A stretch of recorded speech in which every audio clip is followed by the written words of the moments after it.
if you are new into photography, exposure is a term that's very confusing because many a times when you hear different professionals talk about exposure, it seems like they're talking about slightly different things, or the correct exposure seems different for different professionals. I can still remember when I was starting how much I struggled to understand the concept and wrap my head around different aspects of exposure.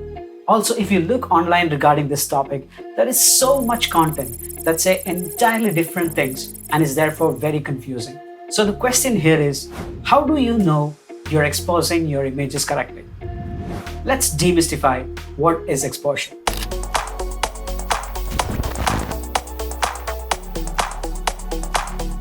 My name is Joseph, and in this video, we'll talk about exposure. Even some experienced professionals sometimes take years of practice to understand the concept of exposure. But what if you can fully understand exposure right now and start using it in your photography or videography right away?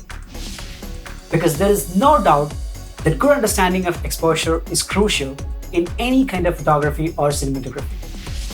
Also, I know that the confusion regarding exposure and so many buttons on your camera is what makes many people take the decision to shoot in auto mode. Now don't get me wrong, there is no problem in using the auto mode. In fact, camera manufacturers spend so much time and effort in perfecting these modes so that you can get a very good quality image from the auto mode. But I wish not understanding how exposure works should not be the reason why you shoot auto. Because when I started, I was afraid of shooting manual, especially if I'm doing an event or something very important. It took me a while before I could comfortably shoot in manual mode. I feel everyone who does photography should understand the exposure and then take the decision of whether to shoot manual or not. I don't think anyone who do not shoot manual is not a good photographer. That is not true. Whether to shoot manual or not is a photographer's own decision. But like I just said, I wish if you choose to shoot auto, that is not because you don't understand the manual mode. For those of you who are confused about the concept of exposure, I just want to tell you, it's not really that complicated. So I'm trying to explain exposure in a form that even kids can understand.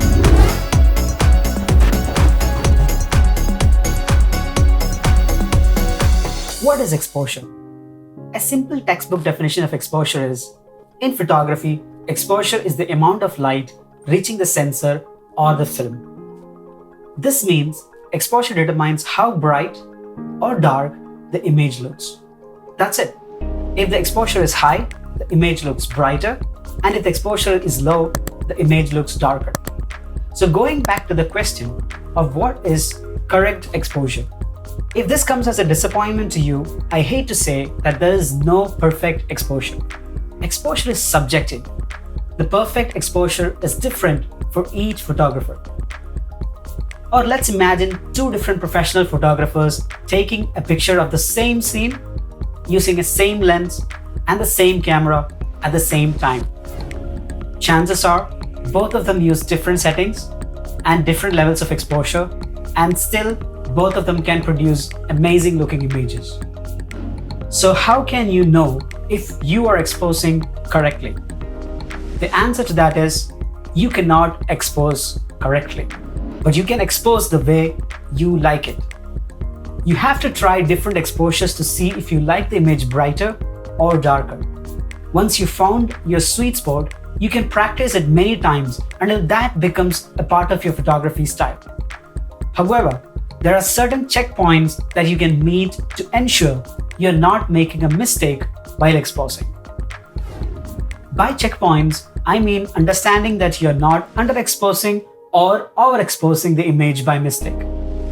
If your image is too bright, chances are you might lose the details in the bright areas of the image. That is what happens many times when you try to take a selfie with bright sky in the background. Sometimes the sky is too bright that it just looks white. In photography, this is called burning, where something is overexposed to an extent it looks just white with no details.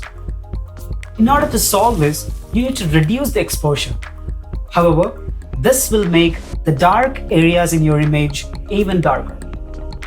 This brings us to another term called crushing. Crushing is underexposing the image to an extent where the dark areas of the image lose all the details and looks just black.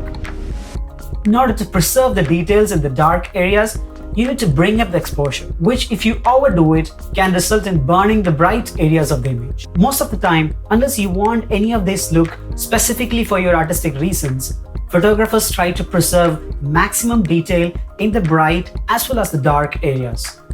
That balance is different for each photographer. But most of the time, when a photographer is finding the exposure, what he does is finding that balance between how bright or dark his subject should look. Unlike in a studio where lighting is very controlled, in real world you don't have so much control over the light.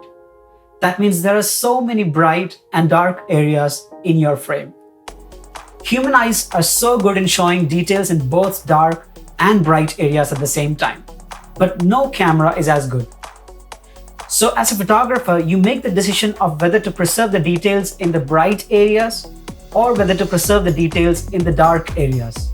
This depends a lot on that photographer's personal style.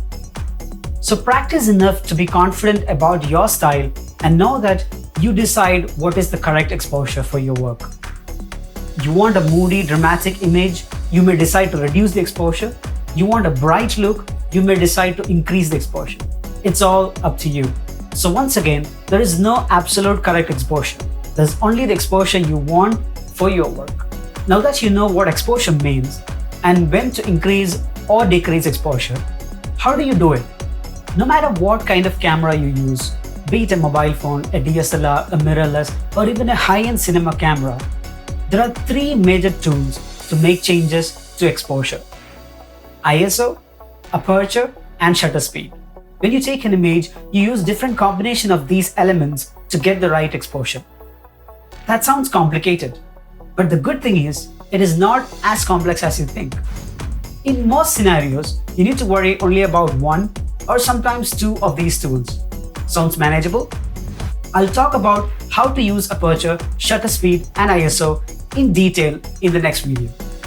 But now, let me summarize what we understood so far. Exposure is the amount of light that enters your camera. It determines how bright or how dark the image looks. And most importantly, there is no such thing as correct exposure. There is only right exposure for your work, and you decide it. I hope this helps you to break any myths that you had about exposing an image correctly. Now, what aperture should I use? What shutter speed should I use? What ISO is the best? If you have these questions in your mind, watch my next video on exposure. If you like the content, do subscribe and click the bell icon so that you are notified when I upload the next video. Also, let me know in comments what type of content or topic you would like to see in this channel. Thank you so much for watching the video and for supporting me in what I do. See you in the next one.